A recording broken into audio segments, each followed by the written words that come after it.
Hello Spiritborn and Toxic Skin fans. I made a little video today with the newest informations that we can get for our build. And yeah, let's just jump straight into. And in the background you can see the core mechanics that the build is built on, like the last 2 seasons. We have our Shattered Foe, and there are some interesting things that got changed. Damage over time durations got as a normal affix, so we can masterwork it. We get a lot more damage over time duration from it. There's a really huge bonus on max life on it. It's interesting and nice to have.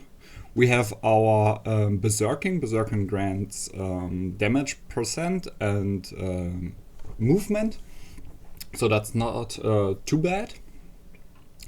We haven't, with the sanctification stuff, it's not called sanctification, but whatever, we can get more item power on this.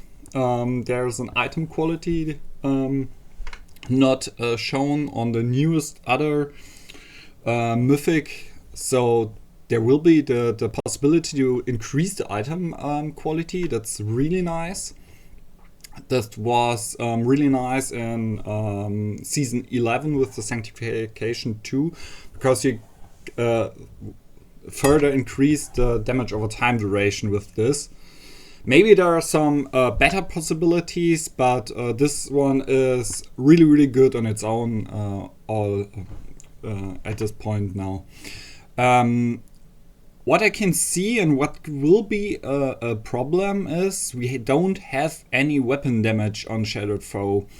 Normally the newer two-handed weapons will have weapon damage on them, so we have to do the math. If damage over time duration will be better or weapon damage will be better. It could be, I don't think it is, but it could be that we have to change our weapon. But this is the thing of math, and I will do it if I have the direct informations. That's just some speculation here, and I need the whole stat line for everything to really do the math. So let's just stick with Shattered Foe at the moment and yeah, move on. What we have too is the Ring of Midday Hunt. I don't think they will have fixed it. So there it's stated 33% longer, but the last 2 seasons was 50%. And I don't think they did it. So I think it will be still 50%. So we have a really good uptime for damage over time duration this season. The key passives got nerfed or removed in this case, and are on amulets now for us. So we need the Widow's Web amulet or the charm for it to effectively have our Noxus resonance. And this will be interesting if this still works like the old Noxus resonance, because this was very specific. And one of the things is Noxus resonance can't crit, and it can overpower with Nezichem. Yeah, it was a strange thing. It can't overpower by itself. It will be enabled to overpower with Nezichem. But yeah, whatever. We can't use Nezichem effectively, so we can't overpower and we can't crit with this. It doesn't count as a dot, so all our dot damage over time durations doesn't double tick. I believe this will work like the old one, so this doesn't count as a dot damage. So instead is a direct damage, I think.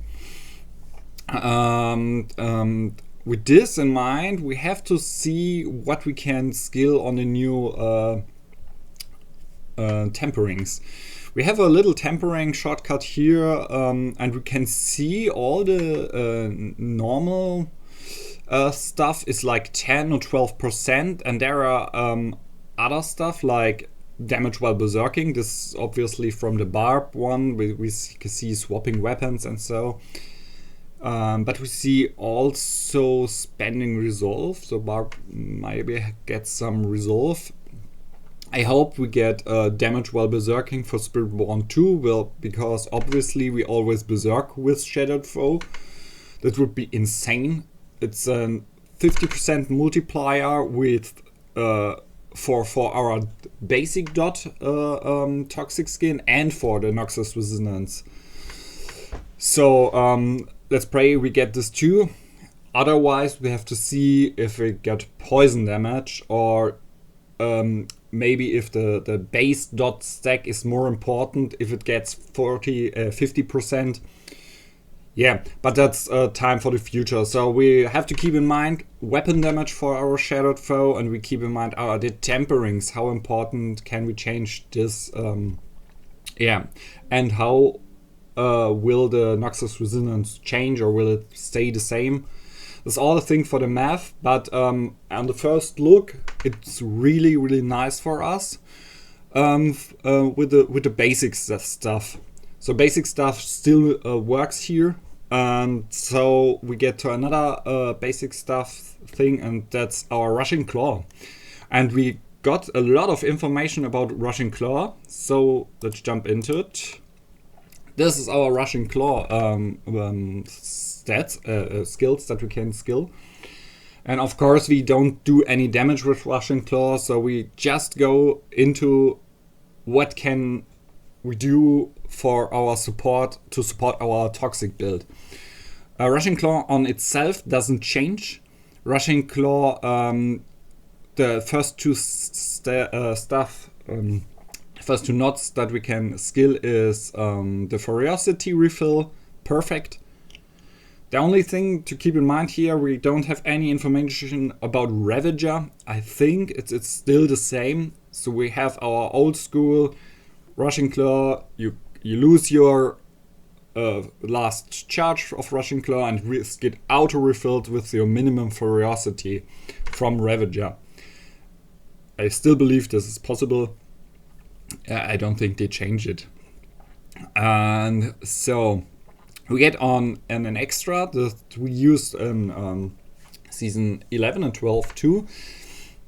The duration for infinite skills like the dodge counterattack one and toxic skin itself, more duration is more damage. So this is very nice, but I think they nerfed a little bit the uptime. 4 seconds feels a little bit less than it was previously. But let's see. It's really cool to have this all together in the first steps. That's very helpful. And then we have 3 options. We have really all 3 options to choose from. The first option is we cast Rushing Claw, and on every step there's a bonus effect, like heal 15% of your max life. That's really nice for sustain. A guarantee to critical hit could be really nice, because we don't know if they change the Spirit Halls, and if they change the second Spirit Hall of Eagle, we don't have those automatically crits from it, and then we need a source of some crit chance to proc our Noxus resistance. So that could be nice. Then we have 100% dodge for 1 to 1.5 seconds, and additional time is not important. But yeah, that's a really defensive or enabling one, depending on how the Spirit Halls get changed or stay. The next one is an interesting and to be tested one, and that's Colossal Claw. You spend all your charges at once, it does more damage, who cares? And yeah, it refreshes faster. Who cares? You always have, with the charge refund and the minimum threat, you always have those 4 stacks. But what's the point here? It hits a larger area, and the larger area isn't too small. And this could be really, really, really, really interesting, because how often you hit the enemy with your instances of your character, the more often the dot tick of Toxic Skin gets applied.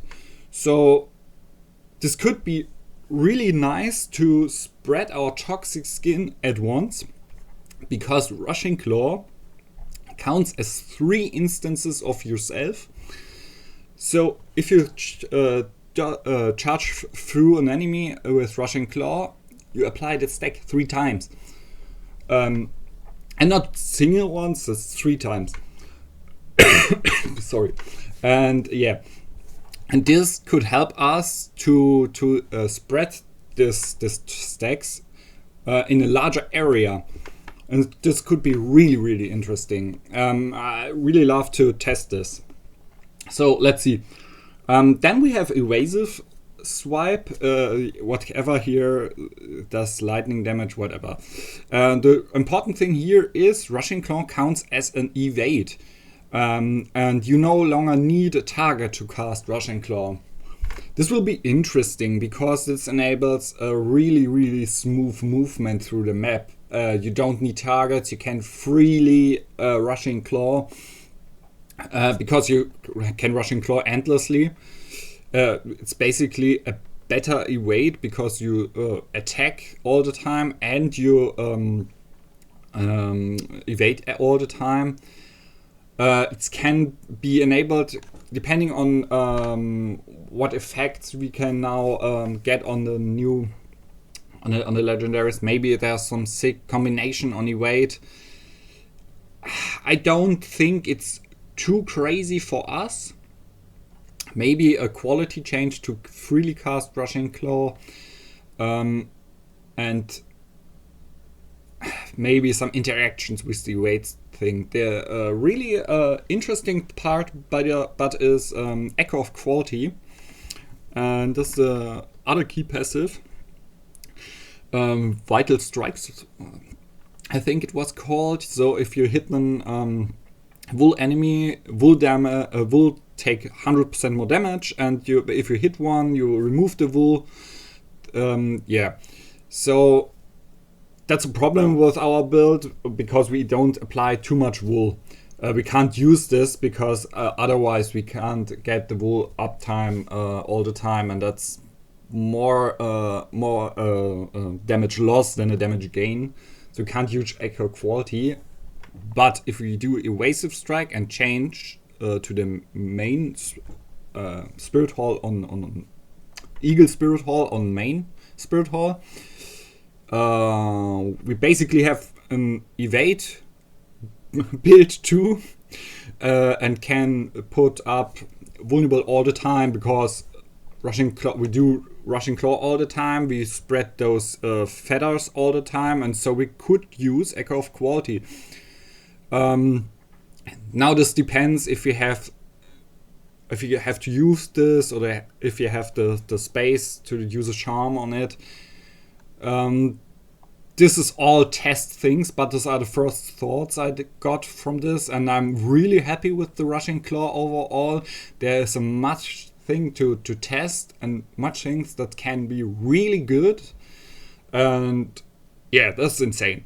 Really like it. So jump to the next stuff we can do, and there's a lot more going on. We have those skills revealed. Sadly, I don't have all the skills, but yeah, we work with that what we got. This is the 3 skills that may be interesting for us. Vortex got a centipede skill, does some slowness, does some dot damage. It could be interesting because we already used it sometimes for grouping, or for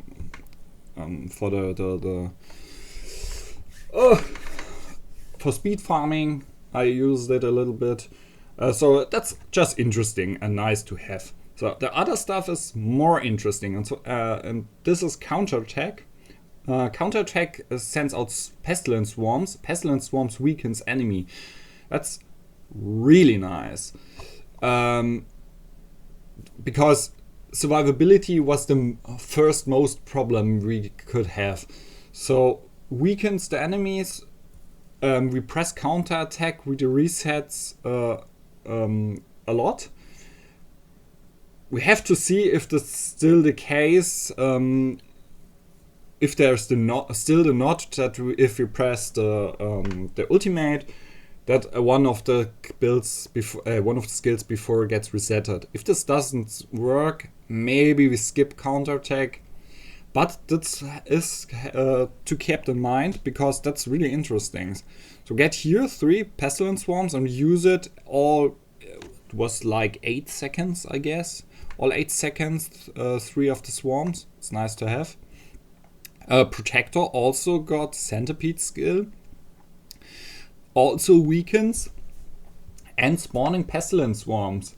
And with Protector nearly uptime all the time. This is really interesting. So we have 2 sources that we already used season 11 and 12 that spawns now those swarms. And with some greater space on our rings, because Wound Drinker is now useless for us because it lost the Toxic Skin ranks. It's useless, so we could use Ring of the Wrathing Moon. We have 2 sources of swarms. Maybe there are more on the skill tree or on the runes. And we have some nice Eagle skill cooldown reduction, and all Protector is an Eagle skill. Counterattack, everything is an Eagle skill because we use the Spirit Hall and Able Walker. So we have a nice cooldown reduction from it too. How important this is, let's see, but it's also a good keep in mind source. We have really a lot of things that add up now on our build, and this could be a great thing. So let's jump to the items. And my last picture here. Those are some items from the Spiritborn I screenshotted. Sadly, I don't have screenshots from the neutral ones. I know Temerity keeps unchanged. It is really important. Temerity with the barrier, great item for us. We heal a lot from various sources and have a barrier all the time with 100%. Temerity will be one of our key items here, but I don't have a screenshot from it. What do we have here? We have the third key passive that we lost, which increased cost sets, and this could be nice for us because, like previously said, our Noxus Resonance doesn't count as a dot, so we need non-dot stack damage or high enough dot damage for our basic to get multiplied by Noxus Resonance. But base stats obviously scale both of them. So this is really good. We got some damage reduction. We use Centipede, more life. We we use Jaguar from our Rushing Claw. So mostly we have attack speed. That's not too important. But the most important one is 100% more dex. Let's see how much dex we can stack and so on. That's will be a future thing, but it is interesting, so I'll put it in here. We have Hesha Exungi. It lost the plus 11 stacks, so it is a candidate to use as a charm and maybe use something other more important, maybe a Fist of Fate or something. Because the only interesting stuff we got here is now the effect. And the effect is very nice for us. We still use Protector. Protector got us poison damage now, and it's really good. Yeah, Able Walker got nerfed. Its maximum is from 40 to 30. but it's still good. It's 90% damage multiplier, but only, keep in mind, only for our Toxic Skin. It's not affected by Noxus Resonance previously. Maybe it changed, but Noxus Resonance is not a skill. So you just get the 90% on your Toxic Skin. Still very good. It was still the best in the past, mathematically speaking. But let's see. A buff on this is, I think it's just Dex what stays, and all the other stats are now freely randomized. So really good, because the rest of the stats was always shit. So this is really nice for us. Then we got Band of the First Breath. This could be interesting for us. Casting Evade consumes 1 stack of Resolve, 60% more damage. 60% more damage is really big for a ring slot. And if they keep the aspects like they were, we have enough Resolve generation for this. So this would be really nice. We get Armored Hide's passive effect on top 2. This could be really interesting for a good multiplier, or to already wear it, if they fixed the bug that it normally drops.